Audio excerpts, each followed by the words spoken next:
ನೋಡಿ friends, pineapple ಯಾವ ರೀತಿ ಬರುತ್ತೆ ಅನ್ನೋದನ್ನು ನೋಡ್ತಾ ಇರ್ಬೋದು. ಗಿಡದಲ್ಲಿ ಈ ರೀತಿ ಪೈನಾಪಲ್ಲು ಮೇಲ್ಗಡೆ ಬರುತ್ತೆ. ಈ ರೀತಿ ತುಂಬ ಗಿಡಗಳು ಆಲ್ರೆಡಿ ಬಂದಿದೆ. ಇದರಲ್ಲಿ ದಪ್ಪ ಆಗಿದೆ. ಇವೆಲ್ಲ ಪೈನಾಪಲ್ಲು ಗಿಡಗಳು. ಮತ್ತು ಇದರಲ್ಲಿ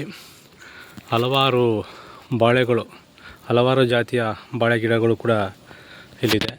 ಇದು ನಮ್ಮ ಉಡುಪಿ ಜಿಲ್ಲೆಯ ಶಂಕರಾಪುರ ಗ್ರಾಮದ ಕೃಷಿ ತಜ್ಞರಾದ ಜೋಸೆಫ್ ಲೋಬೋ ರವರ ಮನೆಯಲ್ಲಿ ಬಂದಿರೋಂಥದ್ದು. ಯಾರಿಗಾರು ಗಿಡದ ಬಗ್ಗೆ ಆಸಕ್ತಿ ಇದ್ದರೆ ಮಾಹಿತಿ ತೊಗೋಬೋದು. ಮತ್ತು ಗಿಡನ ಪರ್ಚೇಸ್ ಮಾಡಬೇಕಂದ್ರೂ ಕೂಡ ಇಲ್ಲಿಗೆ ಬಂದು ಭೇಟಿ ನೀಡ್ಬೋದು. ನಮಸ್ಕಾರ.